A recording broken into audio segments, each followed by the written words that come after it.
ही सृष्टि रची गई और उस शक्ति के माध्यम से ही ब्रह्मा विष्णु महेश सत रज तम तीन तत्व उत्पन्न हुए। उनके तीन प्रधान देवता बने, ब्रह्मा विष्णु महेश। लेकिन यह तीनों देव बिना शक्ति के सृष्टि करने में असमर्थ रहे। तो तीनों की शक्तियां मिली। बीज क्या है? ऐंग। ऐंग शक्ति ब्रह्मा जी की ब्रह्माणी, ह्रीं शक्ति श्री महालक्ष्मी, क्लीं शक्ति शिवा यानी काली जी। तो ब्रह्मा विष्णु शिव आदि देवता उत्पन्न हुए। ये कार्य करने में समर्थ कब हुए? जब इनको शक्ति प्रदान हुई। स्त्री पुरुष धन घर बंधन आदि सब प्राणियों को बांधते नहीं हैं। ये बात सिद्ध हो गई कि नहीं सिद्ध हो गई? किसकी कहानी से?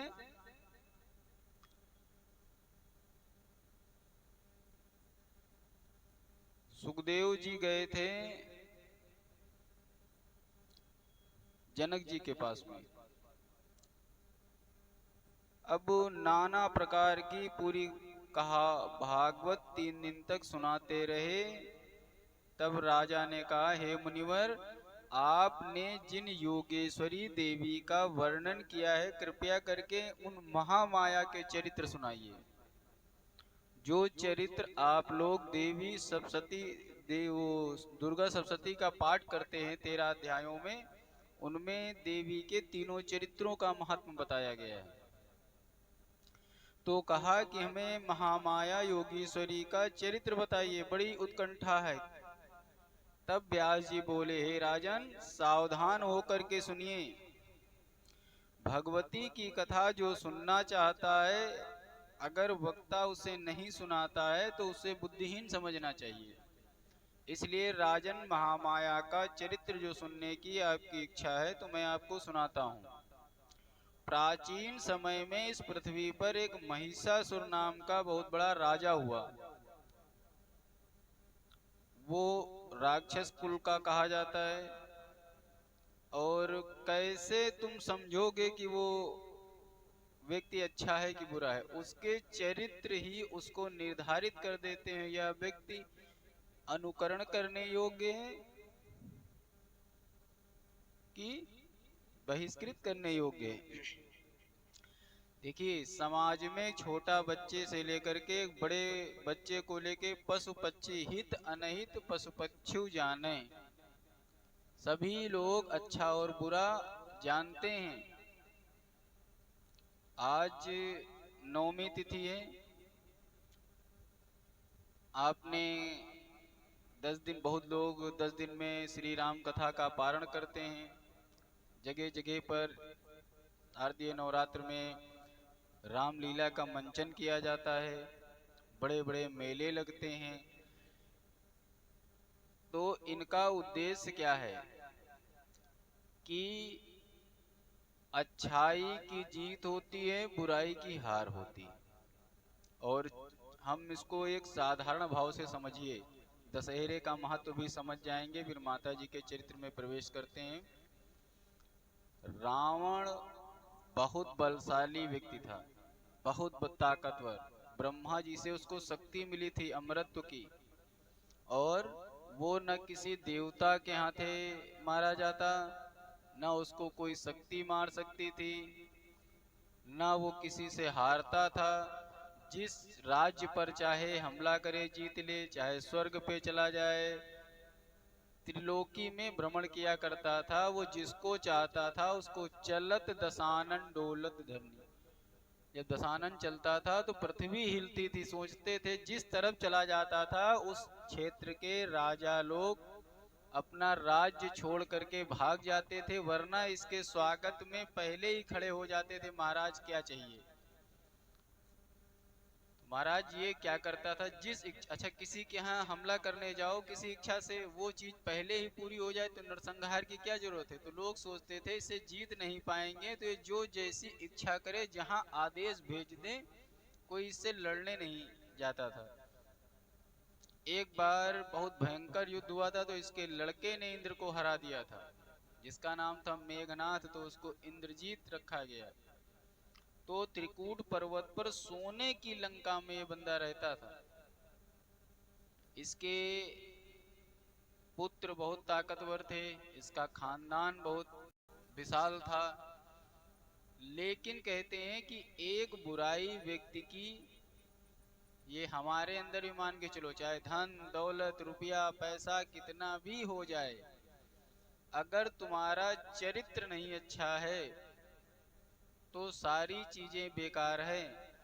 रावण सबको जीत पाया था, लेकिन कभी काम को नहीं जीत पाया। ये विद्वान था, ताकतवर था, राक्षस कुल से था, तो चलो राक्षस कुल को अपना कुल का स्वभाव तो उसका था ही, लेकिन इसकी नाश का कारण क्या बना? काम भावना। ये बड़े बड़े ऋषि मुनियों इंद्रियों अप्सराओं को ले जाकर के, इसकी आदत ये थी कि तुमको अगर सृष्टि में जीवित रहना है तो तुमको इसका गुलाम बन के रहना पड़ेगा, मतलब पराधीन हो जाओ, तुम रावण के झंडे के नीचे आ जाओ, उसके बाद तुम चाहे जो काम करो जा करके। तो यही तो दुष्टों का स्वभाव होता है ना, कि मेरी छत्र छाया में जाकर के तुम गलत काम करो। राम कथा के अनुसार श्री राम एक साधारण मानव का चरित्र करते हैं, जो एक घर से बहिष्कृत किए हुए राजकुमार हैं। यही तो लोगों की समझ में आता है। उनके साथ उनका छोटा भाई वन में आया है और अपने पत्नी को लेकर के वो दर दर भटक रहे हैं। ये ऐतिहासिक दृष्टिकोण से लोग ऐसे बोलते हैं, ठीक है ना। आध्यात्म में वे परम ब्रह्म कहे गए, लेकिन उन्होंने कोई चमत्कारिक कार्य करके नहीं दिखाए। लेकिन राम कथा आप सुनेंगे तो उसमें मन की बात जानने वाली दो चार दृष्टांत आएंगे। हनुमान जी को पहचान लेना, बाली की पत्नी की बातचीत को उन्होंने सार्वजनिक करके कह दिया, तुमको तो समझाया था, तुम क्यों नहीं माने। रावण की मंदोदरी जितना समझाती थी उसका श्री राम जी ने वर्णन कर दिया।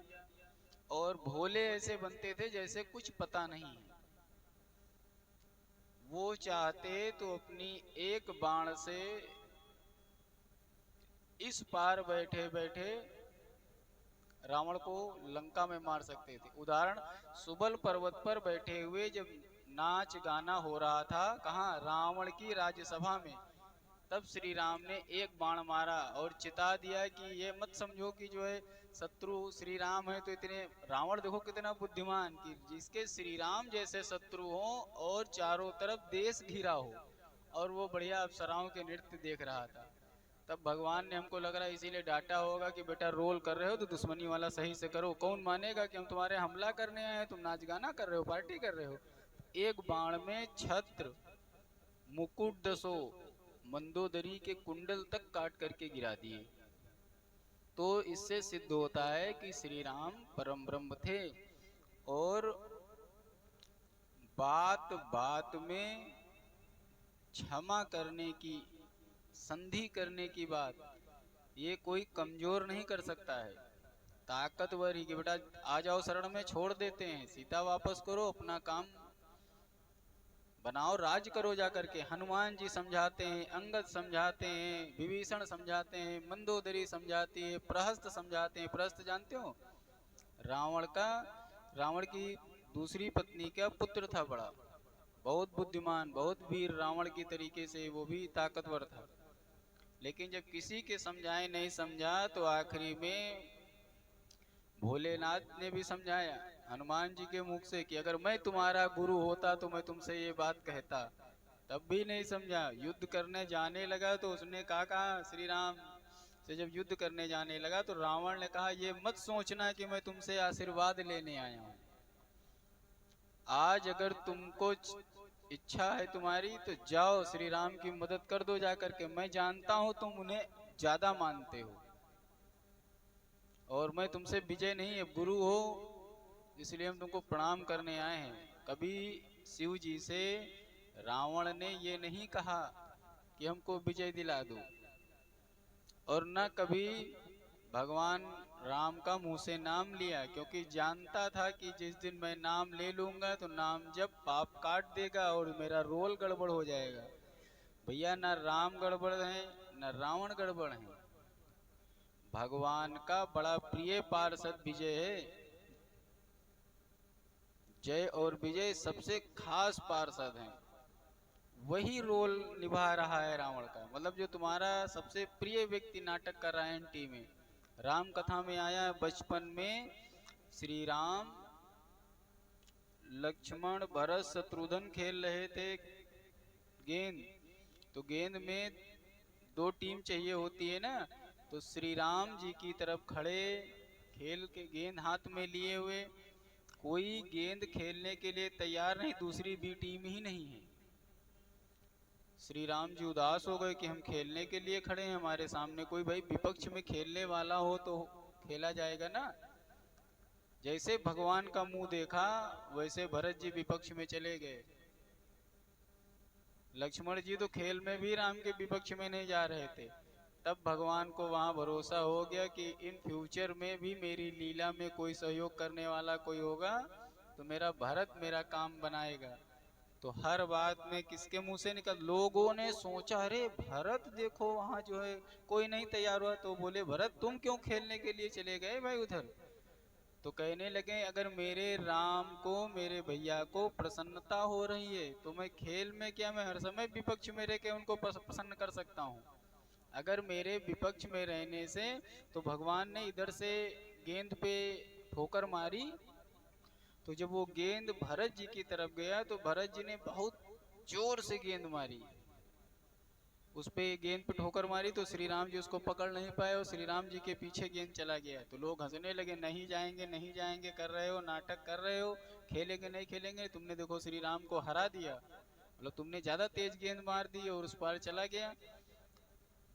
तो भरत जी कहने लगे कि मैंने इस गेंद को हारने जीतने के लिए नहीं मारा, मैंने देखा ये गेंद कितना अभागा है जो श्री राम को छोड़ के मेरे पास आ रहा है, तो मेरा ये कर्तव्य है जो श्री राम से दूर हो रहा है उस पर दुगनी टोकर मारूंगा कि वो श्री राम की तरफ चला जाए।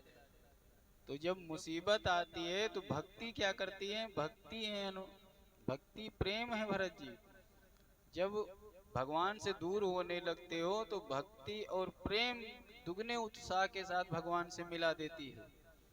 तो लीला में रावण जैसा कोई बुद्धिमान व्यक्ति नहीं था, वो सब जानता था, पहले ही दिन उसको पता चल गया था खरदूषण मौसम बलवंता, जैसे ही खरदूषण मारे जाएंगे वैसे उसको पता चल गया कि अब तो भगवान आ गए हैं। लेकिन उसने कहा कि मैंने जीवन भर नारकीय कार्य किए हैं, कब तक राम राम जपूंगा बैठ करके और पाप काटूंगा। और जैसे ही सिद्ध हो गया, वाल्मीकि रामायण के अनुसार ये पहले दिन स्वयं लड़ने चला आता है पता करने के लिए कि असली है कि हम भी, क्योंकि बुद्धिमान लोग दूसरों पे भरोसा नहीं करते हैं। रामचरितमानस के अनुसार तो ये लास्ट में आता है, लेकिन ये पहले दिन आता है, जोश जोश में लड़ता है, राम जी हरा कर, राम जी सोचे ये पहले कहाँ चला आया भाई, अभी तो देखा जब ये हार गया कुछ कमजोर पड़ा तो राज्यसभा में जाके घोषणा करता है जाओ समस्त पृथ्वी पर ब्रह्मांड में जितने राक्षस वीर हैं सबको बता दो जाकर के कि आज लंका चारों ओर शत्रुओं से घिरी हुई है, अगर अपना अस्तित्व बचाने की क्षमता रखते हो तो इस युद्ध में शामिल हो जाओ आकर के। तो ये पहले दिन गया लड़के हो, तो उसने क्या किया कि समझ गया कि भगवान ने अवतार ले लिया, और भगवान कहाँ लिए घूमेंगे, थोड़े दिन बचे हैं अयोध्या नहीं जाएंगे तो भरत जी। तो इसने घोषणा करवा दी कि जिसको जिसको आना है आ जाए, समस्त लोगों के निशाचरों को बुला करके युद्ध में शामिल कर लिया था। और हर कोई समझाता था, जो एक श्लोक से एक वेद निकाल के पढ़ने वाला वेद पराठी दसमुखी ब्राह्मण, वो क्या एक दृष्टि से नहीं समझ पाएगा कि कौन है ये। रावण देख के जान जाने वाला व्यक्ति समझ गया, लेकिन वो समझ गया कि मैंने हजारों वर्ष जितना पाप किया है। मंदोदरी कह रही थी सिलेंडर कर दो, भगवान का नाम जपो, चलो वन चलते हैं। तो तुम जो बुद्धिमान व्यक्ति वो जान जाता है कि इतना लोन पाट चुके हो, इतना लोन तुम्हारा ब्याज बढ़ चुका है, अवश्यमेव भुक्तव्यम कर्तव्यमेव शुभाशुभम, आप जो भी कर्तव्य करते हो शुभ अशुभ, उसका फल तुमको भोगना ही भोगना है। कैसे नहीं भोगना है? अब आप जहां से निकले हो वहीं समा जाओ। तो हमारी दिव्य ज्योति वो कहाँ से निकला हुआ? वो परम वैष्णव है, भगवान से अलग हो गया है। तो उसने कहा कि मैं बैर भक्ति करूंगा, और बैर से, शत्रुता से भगवान को प्राप्त करने के लिए आखिरी तक भी भगवान को झुका दिया है। कि देखो कि जब मिलेंगे वहां भगवान तो क्या कहेंगे, देखा कितना अच्छा नाटक किया था, जरा सा चूक होगी तो ये डांटेंगे, डायरेक्टर बाद में तुमने गड़बड़ कर दी। बंधुओं, ये गली गली रावण जलाते हो, रावण की 10 मिनट भी, 10 छोड़ दो, उसके एक बूंद भी बुद्धि ले आओ। आदि शक्ति पराम्बा को वो अपने महल लेके नहीं गया, भस्म हो जाता। अशोक वाटिका में पूजा करके बिठाल दिया, क्योंकि ये चारा है। माया जो है वो चारा होती है असुरों को फंसाने के लिए। तो ला करके लंका में अशोक वाटिका के किनारे बिठा दिया, आओ फंसो। जब उसको जानता था, उसको श्राप था नल कुबेर की पत्नी का, अपनी बहू का श्राप इसको लगा था, ऋषि पुत्रियों का श्राप लगा था। सीता जी के अगले जन्म में एक वेदवती देवी थी, उनका श्राप लगा हुआ था। ये सब जानता था कि जैसे मैं स्त्री को बलात् स्पर्श करूंगा मेरा सर फट जाएगा। कहते हैं जब अपहरण करने आए, जमीन सहित खोद करके अपने रथ पे डाल लिया था, कोई स्पर्श वगैरह नहीं किया। ले जाकर के वहाँ जैसे कोई जेसीबी में भर के मिट्टी ले जाके कुरे देता है, वैसे यहाँ से उठाया, रथ में डाला, और रथ से ले जाकर के पलट दिया अशोक वाटिका में, और राक्षसों से कहा इसको प्रताड़ित करो। और थोड़ी शंका ये भी थी, अगर ये जगत जननी नहीं हुई तो एक हिरण के पीछे इनका मन डोल गया ना, सोने का हिरण ले आओ, बैठ के देखें यहाँ से सोने की लंका चमचमा रही है, जैसे मन करेगा ऑफर दे दिया करके। क्या ऑफर दिया था? मंदोदरी आदि रानियां सब तुम्हारी दासी हो जाएंगी जिस दिन तुम महल में कदम रखोगी। सीता समझा दो, मतलब तुम मेरी पटरानी बनना स्वीकार करो, ये सब जितना ऐश्वर्य है त्रिलोकी का, ये सब तुम्हारा, ये सब दासी बन जाएंगी। इतना बड़ा ऑफर दे दिया, सब जानने वाला। सब जानने के बावजूद अगर मेरे अंदर एक बुराई, मेरे अंदर अगर बुराई है तो हम दूसरे को बुरा नहीं कह सकते हैं। दशहरे में रावण जलाने का मतलब ये है, तुम कितने भी बुद्धिमान हो जाओ, तुम कितने भी शक्तिशाली हो जाओ, कितने भी बड़े पद पर हो जाओ, अगर तुम्हारा चरित्र नहीं अच्छा है तो इसी तरीके से चौराहे पर धू धू करके जलोगे, जैसे लंका जल गई लेकिन तुम्हारा बचाने वाला तुमको कोई नहीं होगा। दशहरा में रावण जला के मैसेज दिया जाता है कि आपकी, और हर व्यक्ति कामी है, कोई ना कोई कामना लगी रहती है। कहने का तात्पर्य है, अगर तुम काम भावना तुम्हारे अंदर जरा सी भी है तो तुम भी रावण हो। उसको नाम भजन करके, भगवान की शरणागति लेकर के उसको भस्म करो अपने अंदर।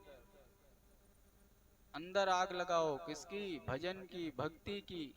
ये रावण दहन होता है। रावण दहन का मतलब नहीं 10 किलो तो बनाया, ढेर पटाखा बनाया, अब तो सब धर्मों का अलग अलग। आप हमेशा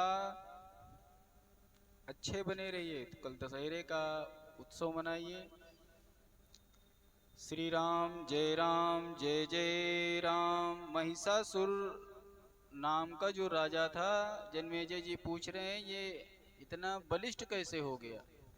तो कहने लगे इसने ब्रह्मा जी की बहुत तपस्या करी, इतनी तपस्या करी, इतनी तपस्या करी कि त्रिलोकी में आग लगने लगी। तब ब्रह्मा जी को प्रकट होना पड़ा। पूछे, अच्छा ब्रह्मा जी पूछते थे क्या चाहिए, लेकिन जानते थे। जब हमको लोगों को पता चल गया कोई भी अगर पृथ्वी पर है तपस्या कर रहा है तो इंद्र समझते हैं इंद्रासन ले लेगा, और ब्रह्मा जी समझते हैं ये अमृत तो ही मांगेगा। तो महिषासुर ने भी कहा कि हमको अमर कर दो। तो ब्रह्मा जी ने कहा बच्चा अमर तो नहीं हो पाएंगे, एक मृत्यु का कारण मांग लो जिससे तुमको लगे कि हम नहीं मारे जा सकते, बाकी तो तुमको हम अजर अमर कर दें। तो महिषासुर बोला कि अच्छा ठीक है कि आपकी कोई भी सृष्टि से मैं न मारा जाऊं। तो ब्रह्मा जी की सृष्टि में स्त्री नहीं आती, जो देवी है वो ब्रह्मा जी की बनाई नहीं है। इसने दूसरी बात क्या कहा, मैं स्त्री से न मारा जाऊं। आज के पहले शक्ति का साकार रूप नहीं देखा था किसी ने। तो इसने कहा कि संसार में सब सुकोमल देवियां हैं, सब स्त्रियां हैं। तो इसने कहा ठीक है, हम एक स्त्री हमको ना मारे, स्त्री से हम मारे जा सकते हैं, और स्त्री कौन बड़ी चीज है। मतलब अबला बोला गया ना, अबला, वो बला नहीं है कोई। तो स्त्री से अगर हमको मृत्यु हो तो, क्योंकि अबला बलहीन मानी जाती है, और वो मैं कैसे मार पाऊंगी। तो ब्रह्मा जी ने कहा वो समय की बात है, मैं आशीर्वाद दे रहा हूँ कि तुम स्त्री से कभी मत भिड़ना, और बाकी तुमको कोई नहीं मार सकेगा। अब महाराज इतना वीर हो गया ये। अब जन्मेजय जी ने कहा कि ये भैंसे का स्वरूप कैसे प्राप्त किया। तो आपको महिषासुर जन्म की कथा पता है, सुना है। एक दनु नाम का दैत्य था, उसके रंभ और करम्ब नाम के दो पुत्र थे। उनका बड़ा प्रभाव था, उन दोनों के संतान कोई नहीं थी। तो उसने पुत्र प्राप्ति के लिए बहुत कठिन तपस्या की। तो करम्ब क्या करे, ठंडे जल में डुबकी लगा करके, मतलब बर्फ के पानी में खड़ा होकर के ध्यान करता था। और रंभ क्या करे, बट वृक्ष के नीचे जाकर पंचाग्नि का सेवन करता था। पंचाग्नि मतलब होता है कि चारों तरफ आग जला करके उसके बीच में गर्मी में बैठ करके। अब इंद्र को बड़ी चिंता हुई, तो ग्राह का रूप धारण करके जल में प्रवेश किया और कर्म को पकड़ करके मार डाला। जो जल में तपस्या कर रहा था उसको मार दिया। अब अपने भाई का वध सुनकर रंभ को बड़ा क्रोध हुआ, और एकांत में जाकर के अग्नि की घोर तपस्या करने लगा। बहुत दिनों तक जब अग्नि देवता नहीं प्रसन्न हुए, तो एक तलवार उठाई, कहा कि जीवन जब असफल लाइफ से अच्छा है कि मैं मृत्यु अपने प्राण ही आहूत कर देता हूँ। जब तलवार उठाई तो अग्नि देवता प्रकट हो गए, कहने लगे आत्महत्या न करो। तो बोले आत्महत्या क्या न करें, मेरा भाई तपस्या करते करते इंद्र ने मार दिया, मेरे कोई पुत्र नहीं है जिसके लिए मैं तपस्या कर रहा हूँ। तो इसने अग्नि देवता से कहा कि हमको एक सुंदर और बलवान पुत्र चाहिए। तो बोले ठीक है, जाओ, ये आशीर्वाद देते हैं तुमको, जो कोई पहले मिल जाएगा अपने योग्य स्त्री देखो और उससे विवाह कर लो, उससे जो पुत्र होगा बहुत ताकतवर होगा। अब ये जब आगे बढ़ा तो इसने एक भैंस को देखा और उससे इसको आकर्षण हुआ, उस भैंस से इसने विवाह कर लिया, उसका महिषी। अब महिषी भी उसे चाहने लगी। रंभ उसको लेकर के पाताल गया और दूसरे मित्र महिषों के साथ में रह करके वो महिषी सुखपूर्वक रहने लगी। अब वो रंभ भी भैंसे के रूप में रहे और उसकी पत्नी महिषी भी, दोनों लोग विचरण करते रहे। अब एक दिन क्या हुआ कि उस महिषी को किसी दूसरे भैंसे ने दौड़ा लिया। ये देख करके उसके पीछे पड़ गया। तो ये रंभ को बड़ा क्रोध आया और उस दैत्य को मारने के लिए कठोर सिंगों से उस पर वार किया। दोनों में बड़ा युद्ध हुआ, इससे रंभ की मृत्यु हो गई। अब जब महिषी ने देखा कि उसका पति मर गया है, तो वह चिता पर बैठ गई। देखो पशु योनियों में भी थे, लेकिन यहाँ भी कि अब हम किसके सहारे रहेंगे। यहाँ दूसरे लोग, तो पुत्र की कामना करने वाला रंभ भी चिता के बीच से प्रकट हो गया। कहते हैं वही जब चिता में बैठा तो उसी चिता से एक भैंसे के आकार का, जिसका आगे का मुख बहुत बड़े दानव का, पीछे पूरा शरीर भैंसे का था, तो वो इच्छा बदलने वाला बहुत बलवान दैत्य उत्पन्न हो गया, जिसको महिषासुर कहा गया। अब सभी दानवों ने इसकी ताकत देखते हुए इसका राज्यभिषेक कर दिया, ये दानव राज महिषासुर बन गया। अब ये अपने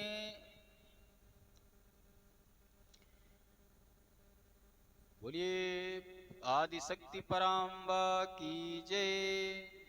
अब ये निर्भय होकर के राज्य करने लगा। इसने चिक्षुर को अपना सेनापति बनाया, तार्म को अपना कोषाध्यक्ष बनाया, और उसके पास हजारों हजारों सैनिक थे। महिषासुर के अधीन होकर के समस्त राक्षस काम करने लगे। अब पृथ्वी पर जो कोई भी पूजा पाठ होगी, यज्ञ होगी, तो किसके नाम से होगी? उसने घोषणा करा दी कि अब महिषासुर के नाम से पूजा पाठ यज्ञ होगी, कोई देवताओं को यज्ञ भाग पृथ्वी पर नहीं देगा। और इंद्र को भी चुनौती देने लगा। जब भाई आहुति न मिले, कोई पूजा पाठ न हो, उधर देवता कमजोर पड़ने लगे, इसने दूत को भेज दिया इंद्र के पास कि अगर तुम्हारी इच्छा युद्ध, तुमको राज्य छोड़ दो, यहाँ से भाग जाओ, जैसे रावण मैसेज भेजता था, अगर तुमको युद्ध करने की इच्छा है तो हम आएंगे और तुमको सबक सिखाएंगे। तब इंद्र ने कहा, हे घास खाने वाले जानवर, मैं तुम्हारे बल को अच्छी तरह जानता हूँ, तुम्हारे सींगों को उखाड़ करके एक मजबूत धनुष बनाऊंगा। बड़ा गर्व वाला मैसेज दिया। देवराज इंद्र के ऐसा कहने पर वह दूत वहां से चला गया और महिषासुर के पास जाकर के बताया कि इंद्र महाराज आपको कुछ समझते ही नहीं है, वो तो आपको एक साधारण घास खाने वाला भैंसा समझता है। उसने कहा है कि आएंगे तो पटक के मारेंगे, सींग उचार के उनसे धनुष बनवाएंगे। अब इंद्र के मुख से ऐसी विष के समान कटुवाणी निकली। अब ऐसा सुन करके वो महिषासुर बहुत क्रोधित हो गया, नेत्र लाल हो गए, पीठ को पूंछ पर रख करके गहरी गहरी सांसें लेने लगा। कहने लगा, मैं निश्चित उसे मार डालूंगा। शांत स्वभाव वाले तपस्वियों पर अपना प्रभाव दिखाने वाला महिषासुर इंद्र से लड़ने के लिए तत्पर हो गया। और जानते हो, जैसे असुर लोग तुरंत, एक बात होती है, मानवों में छुपे असुर रहते हैं। आज कलयुग में दैत्य, दानव, असुर, सुर, मनुष्य, यक्ष, गंधर्व, किन्नर सब कलयुग में मानव शरीर में पृथ्वी पर भ्रमण किया करते हैं। इनकी भाषाएं, जैसे विष्णु ने कपट से मारा, झूठी प्रतिज्ञाओं में निपुण है, मार विष्णु भगवान की पूरी कोसने लगे कि ये इंद्र समझता क्या है, मैं भगवान विष्णु को परास्त कर सकता हूँ।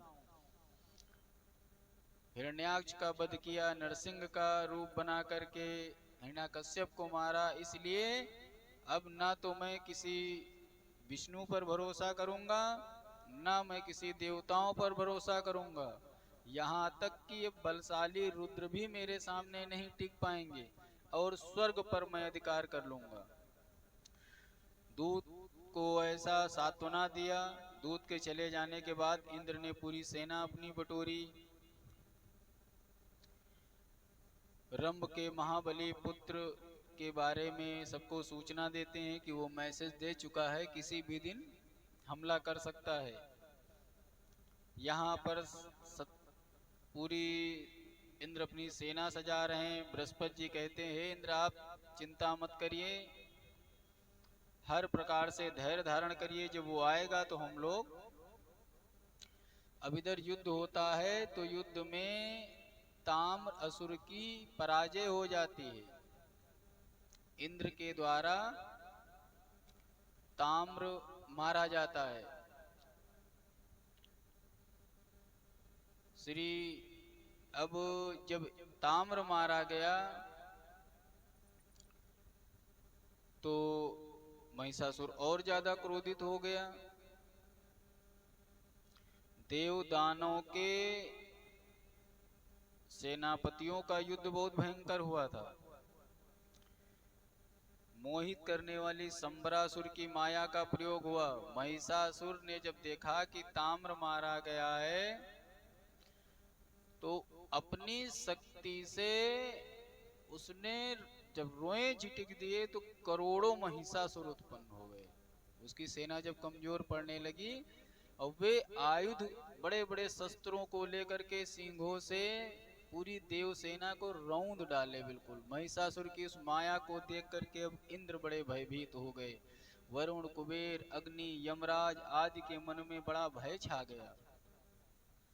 देवताओं को मोहित करने वाली माया को देखकर श्री विष्णु जी ने सुदर्शन चक्र चलाया। तब उससे जाकर के जब माया खत्म हुआ, तब उसके साथ अंधक, वास्कर, असिलोमा बहुत से दानों युद्ध की इच्छा से अस्त्र शस्त्र लेकर के आए थे, वे सुदर्शन चक्र से मारे गए। इसी बीच अंधकासुर भगवान विष्णु से लड़ने के लिए आ गया। उसने सान पर चढ़ाकर तीखे बाण, विष बुझाए बाण, शक्तिशाली बाण छोड़े। श्री विष्णु और अंधकासुर में बड़ा भयंकर संग्राम हुआ। महाराज कहते हैं कि अंधकासुर पर भगवान का सुदर्शन चक्र निष्फल हो गया। तब सभी देवता लोग व्याकुल हो गए, महाराज क्या किया जाए। विष्णु जी ने देवताओं को चिंतामग्न देख करके अपनी कौमोदगी गदा को हाथ में लिया, अंधक दानों पर झपटे और बड़े वेग से प्रहार किया। इससे वो और कुपित हो गया। गर्जना करते हुए भगवान विष्णु के समक्ष आकर के खड़ा हुआ। अंधक काहे से बना हुआ था? अंधक कोहरे से बना हुआ था। उसे अपनी ओर आते देख करके भगवान विष्णु बड़े सचेत हो गए। अब विष्णु जी और अंधक में युद्ध हो रहा था। उधर महिषासुर ने भी बीच में बाणों को पूरा अंतरिक्ष से बिल्कुल ढक दिया। अंतरिक्ष में बहुत भयंकर युद्ध हो रहा था। श्री विष्णु जी मूर्छित हो गए, कहते हैं लड़ते लड़ते। वे तत्काल मूर्छित हो गए तो गरुण उनको बिठा करके अपनी पीठ पर युद्ध से बाहर लेके चला गया। तब भगवान शंकर ने देवताओं को देखा कि ये सब विलाप कर रहे हैं। जब विष्णु भगवान हार गए तो सभी लोग विलाप करते देखा, तो बड़े वेग से महिषासुर के पास पहुंचते हैं और उसके ऊपर प्रहार किया। उस महिषासुर ने भी शक्ति लेकर शंकर जी की छाती पर प्रहार कर दिया। शंकर जी को उस समय कोई पीड़ा नहीं हुई। क्रोध के कारण उनके नेत्र लाल हो गए। उन्होंने अपना त्रिशूल उठाकर फेंका। इस प्रकार वो दुष्टात्मा महिषासुर भगवान शंकर के साथ में युद्ध करने लगा। इतनी देर तक प्रहार करने से जब भगवान शिव जी भी उसको नहीं जीत पा रहे थे, तब तक श्री विष्णु जी की मूर्छा दूर हो गई। तब श्री विष्णु ने सुदर्शन चक्र उठाया, भगवान शिव ने त्रिशूल पकड़ा। दोनों लोग एक साथ पूरी सेना से युद्ध करने लगे। उन्हें देखकर महिषासुर और अत्यंत कुपित हो गया। उसकी बहुत लंबी लंबी भुजाएं। दैत्य ने शिव जी और विष्णु जी दोनों को समीप आया देख करके तो बहुत विकराल रूप धारण कर लिया। जैसे भैंसा भागता है, पीछ लपेट के पूंछ पे रख लेता है, महिषासुर अपनी सींगों को लहराते हुए मेघ के समान पूरे चारों ओर दौड़ भाग करने लगा। अपने ऊपर वर्षा करते हुए देखकर महिषासुर एक बहुत बड़ी चट्टान को अपनी पूंछ में लपेट करके शिव जी और विष्णु जी की ओर फेंक दिया। अब पूरे शिखर को अपनी ओर आते हुए देख करके विष्णु जी ने सुदर्शन चक्र से उसके हजारों टुकड़े कर दिए। फिर सुदर्शन चक्र उठा करके उस पर जब प्रहार किया, सुदर्शन चक्र से घायल होकर युद्ध भूमि में महिषासुर मूर्छित हो गया और थोड़ी ही देर में उसने मनुष्य का रूप धारण किया और उठ करके खड़ा हो गया। वो लड़ते लड़ते कहीं भैंसा बन जाए, कहीं मनुष्य बन जाए, कहीं भूत बन जाए, कहीं हवा बन जाए। हे राजन, महिषासुर ने देखा कि दानव सभी बड़े उदास हैं, डरे हुए हैं। युद्ध तो किसी तरीके से शांत हो गया, क्योंकि न कोई जीता न कोई हारा। इधर वरुण आदि सभी देवता लोग बड़े परेशान हो गए कि भाई कैसे मारा जाए। तो ब्रह्मा जी ने कहा उसको तपस्या, उसको जो है वरदान मिला हुआ है कि ये किसी पुरुष शक्ति से मारा ही नहीं जा सकता है, तो इसमें हम लोग क्या कर सकते हैं, जब वरदानी है। तब ब्रह्मा जी के वचनों को सुन करके मुस्कुराते भगवान शिव बोले, हे हंसवाहन, आपने तो प्राचीन समय में महिषासुर को वरदान देकर के विपत्ति खड़ी कर दी है। अब क्या किया जाए? अब आपके वर के प्रभाव से यह सबके लिए दुखदाई बना हुआ है और सदा अभिमान में चूरता। अब इसमें हम लोगों युद्ध कर चुके हैं, सारी सृष्टि से ये लड़ चुका है, तो इसको एक साधारण स्त्री कैसे मार सकती है? इंद्र ने कहा ना ये मेरी पत्नी इंद्राणी से मार सकती है, ना ब्रह्माणी अकेले मारने में सक्षम है, और लक्ष्मी जी तो वैसे ही मात्र स्वरूपा है, लक्ष्मी जी तो कोई वध करने जाएंगी नहीं। ये देवियां संग्राम स्थल पर जाकर के कैसे युद्ध करेंगी? सभी सोचने लगे किस शक्ति को भेजा जाए, इंद्राणी को भेजा जाए, लक्ष्मी को भेजा जाए, शिव जी को भी, शिवानी को भेजा जाए। अतः मेरा विचार है ऐसी परिस्थिति में सब लोग चलते हैं विष्णु जी के पास में। भगवान शंकर ने कहा चलो विष्णु जी के पास चलते हैं, सभी लोग मिल करके कोई नया उपाय बनाएंगे। और विष्णु जी के बैकुंठ लोक में प्रवेश करते हैं। चारों ओर दिव्य महल बने हुए हैं, सुंदर सुंदर बावड़ियां हैं, सरोवर हैं, हंस सारस पक्षी चहक रहे हैं। देवताओं लोग भगवान विष्णु के द्वार पर गए। जय विजय नामक पार्षद हाथों में स्वर्ण की छड़ियां लेकर खड़े हुए थे। जाकर के बताया कि सभी देवता लोग हैं, बैकुंठ की खासियत है। कहते हैं जब कोई जाता है तो भगवान विष्णु पहले ही आदर में चले आते हैं, अरे अरे आइए आइए आइए। उठ करके भगवान विष्णु बाहर आ गए, सबसे बताया। देवताओं की बात सुन करके भगवान विष्णु मुस्कुराते हैं, कहते हैं पहले भी हम लोगों ने महिषासुर से युद्ध किया था, मार नहीं पाए थे, तो आज क्या मामला है? सब लोग फिर कह रहे हो कहा चलने लड़ने चला जाए? तो कहने लगे अरे इसी लिए तो हम आपके पास आए हैं कि हमें कोई ऐसी वीरांगना संगठित, बहुत शक्ति वाली शक्ति चाहिए जो महिषासुर को मार पाए। और आप सैकड़ों प्रकार की माया रचने में निपुण हो, आपको साम दाम दंड भेद सब आता है, तो आपके पास कोई आध्यात्मिक शक्ति हो या कोई ऐसा उपाय है जिसको हम सब लोग करें साथ में मिल करके। तब भगवान ने कहा कि देखो सब लोग अपनी अपनी शक्ति का तेजांशों से प्रार्थना करो, मतलब अपनी अपनी शक्तियों से प्रार्थना करो सामूहिक रूप से। और हम सभी की जो स्त्रियां हैं वे सब तेज राशि संपन्न देवी का अंश हैं। तो समस्त हमारी जितनी शक्तियां हैं, जो हमारी देवियां हैं, वे सब मनोभाव से संगठित शक्ति बनाएं और उस शक्ति को जिससे हम लोग बने हैं वो जब एक संगठित करेंगे तो हम लोग अपने सारे अस्त्र शस्त्र और शक्तियां उस शक्ति को प्रदान कर देंगे। विष्णु जी के ऐसा कहते ही एक ब्रह्मा जी के मुख से अत्यंत तेज पुंज निकला, जो बहुत विशाल लाल बड़ी सुंदर आकृति पद्मराग मणि के समान चारों ओर प्रकाश बिखर रहा था। उस प्रकाश में ऐसी शीतलता और उष्णता थी, कैसे जैसे आप बढ़िया जनवरी फरवरी में धूप में बैठो, जो धूप आनंद देती है, वो उष्मा और बड़ा आनंददायक तेज था। भगवान विष्णु और शिव ने भी उस प्रकट तेज को देखा, सभी को बड़ा आश्चर्य हुआ। उसी तरीके से जैसे ब्रह्मा जी के मुख से तेज निकला था, विष्णु जी के मुख से तेज निकला, और शंकर जी के शरीर से एक दिव्य तेज निकला। एक लाल था, एक स्वर्ण था, और एक दिव्य चांदी के समान तेज था। ये तीनों तेजों को मिलकर के एक शरीर गोलाकार में स्थित हो गया।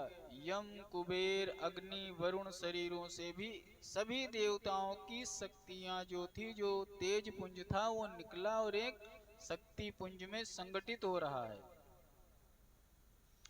अब जब उस तेज को सब लोगों ने देखा तो सबके मन में जैसी जैसी भावनाएं थीं, 18 भुजाओं वाली एक देवी सामने प्रकट हो गई, बहुत विशाल देवी।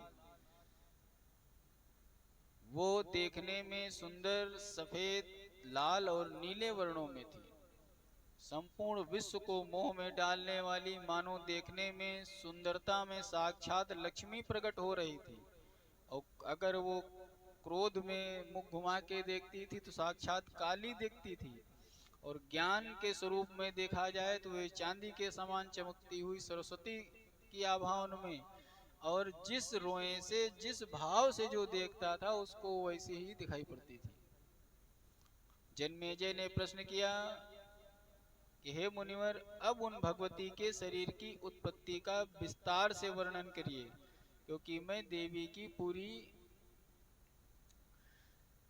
उनके अस्त्र शस्त्र तेज, एक एक अंगों की व्यास जी ने बड़ी सुंदर बातें जो है बताई। और कहते हैं, हे जन्मेजय, भगवान विष्णु, शंकर, ब्रह्मा जी, सभी देवता ने मिल करके, सभी देवता मिल करके भगवान की जो है स्तुति करने लगे। भगवान सारे मिल करके देवी की स्तुति की। और जब देवी की स्तुति करी तो उसी समय आदि देवत रूप से क्षीर सागर प्रकट हुआ। कहते हैं, अभी तो अस्त्र शस्त्र और दिव्य तेज मिला था, लेकिन अब क्या हुआ? अब देवताओं को दिशाएं, अग्नि ने महीन जीर्ण शीर्ण न होने वाले दिव्य वस्त्र प्रदान किए माता को। एक दिव्य चूड़ामणि दिया जो करोड़ों के समान, करोड़ों सूर्यों के समान चमक रहा था। नुपुर दिए गए, पायल दिए गए, गले में पहनने के लिए सुंदर कंठहार दिया, रत्नों से जड़ित अंगूठियां प्रदान करी। वरुण देव ने वैजंती माला पहनाई और दिव्य सुगंधित भौरे मणरांध्या करते थे। बलवान सिंह हिमालय ने उन्हें सिंह प्रदान किया था, जो देवी के वाहन के रूप में आया। साथ ही देवी को अनेक प्रकार के रत्न भेंट किए गए। भगवान शंकर ने अपना त्रिशूल दे दिया, भगवान विष्णु ने अपना सुदर्शन चक्र प्रदान किया। दैत्यों को सिर काटने में जो सक्षम हो, सभी आयुधों से लैस होकर के देवी मुस्कुराने लगी। क्या कहती हैं? देवताओं, क्या कार्य किया जाए?